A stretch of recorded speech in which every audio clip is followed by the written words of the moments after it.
Daisy, say hi. Yeah. So, buttons. You know what? Let me roll the windows up because it's probably a little noisy. So, the plan is I'm going to run up to the town. Oh, yeah, actually, it's just north of here. And look at a... Excuse me for moving the camera around, but I can't help it. I'm driving. I will try to keep myself in the shot, but yeah, I'm driving. Wow, my beard's really gotten white, hasn't it? Whew. Yeah, so I'm going up to look at a Holiday Rambler Admiral 2001.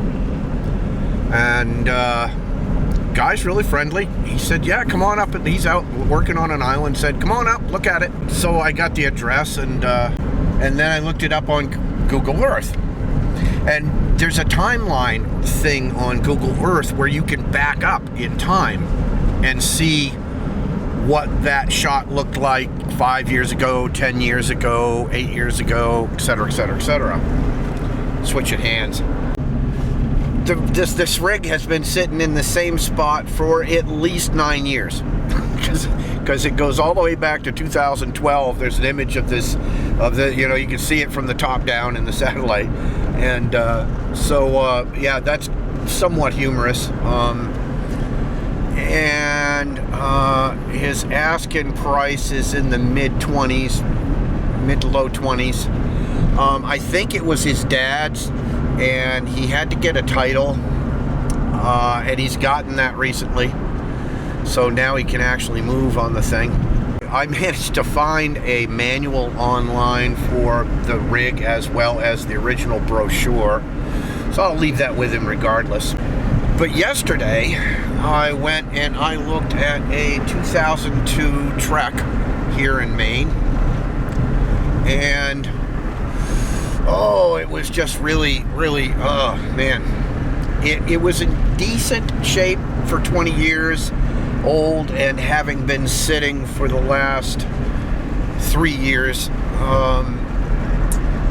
the floor under the toilet was gone, and so the toilet was going to have to come out. I imagine the rot in the floor would mean taking out at least the shower as well, and rebuilding that entire rear floor. So that didn't look like fun. The roof needed to be reworked completely, all the 120 feet of seams on it. It's a newer model with aluminum roof, so it has a seam down the middle, and then there's the perimeter seams all the way around the edges and the ends of the caps.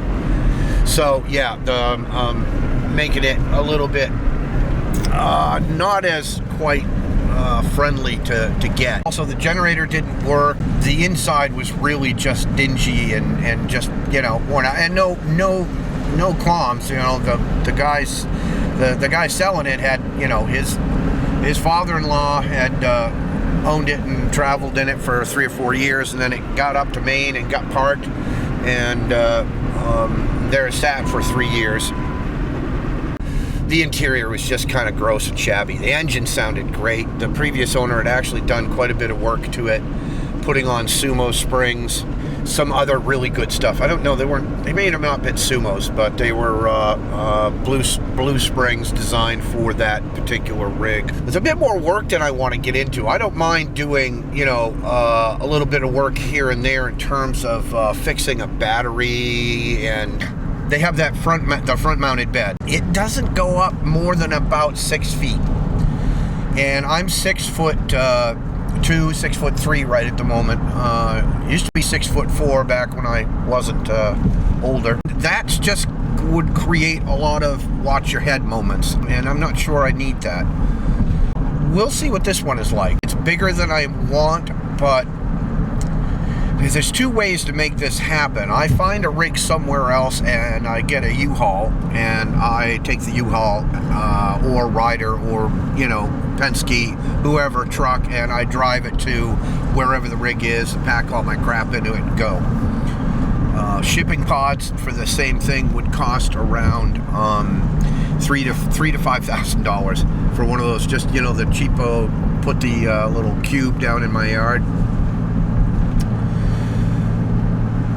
or I find a rig local to here, buy it, and either be happy with that or use it as a stepping stone, get Southwest, sell it to get into the rig I want, or that I would prefer, let's call it that. It is now pretty much close to the end of August. I have a dumpster delivered so that I'm cleaning up around the yard and the house. Just, you know, I got to sort through all my clothing and just basically junk it. Man, is that a cat about to cross the road? Yes, it was, and now it's running back in. Good. Yeah, Daisy saw the cat. Yeah, I've got a lot of clothes that need to go away. So anyway, so what we're doing here is driving through the beans of Egypt is what we're doing now. The realtor was by the other day. I can focus here. There's an individual that I know and have known for quite some time that's interested in the house.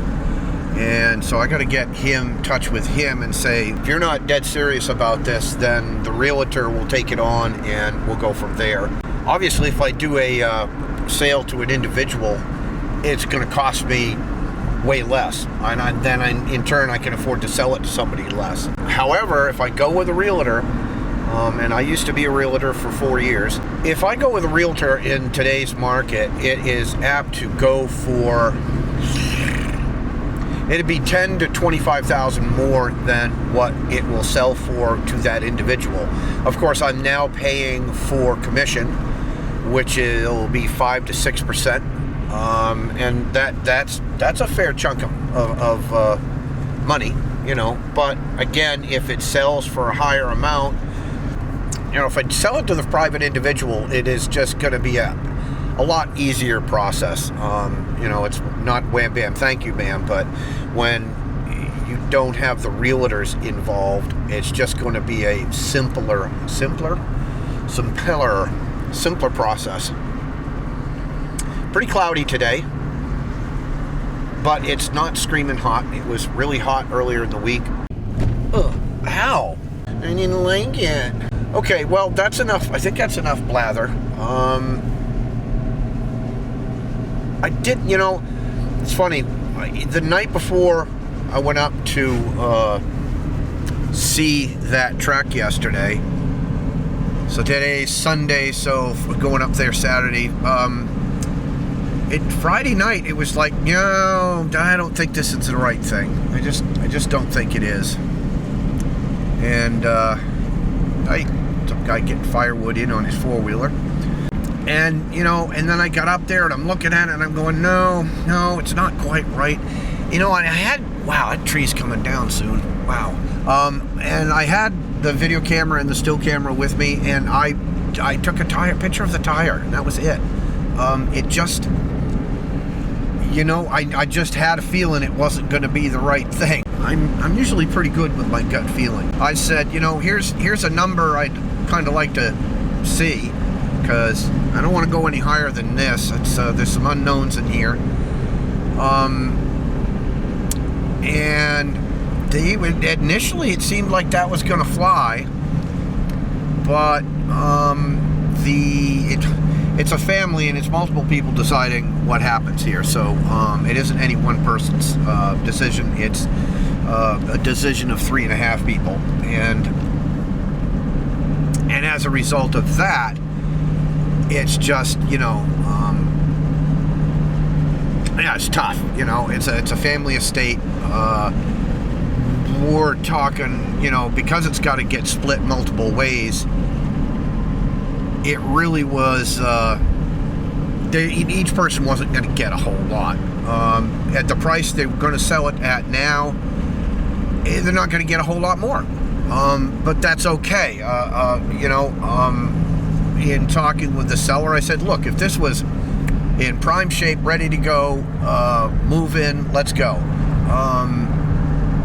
You could get, you know, this dollar to this dollar, and they were like, yeah, that's about what we thought. And I said, but there's, you know, there's all these issues with it, and a lot of those will turn into, you know, there's known unknowns, but there'll be unknown unknowns, you know, where things are really screwed up. and you just don't know until you dig into it. It's any project like that is like that. You go to remodel a house and you start, you know, doing work and find out that you've got more work ahead of you. So I didn't film anything yesterday.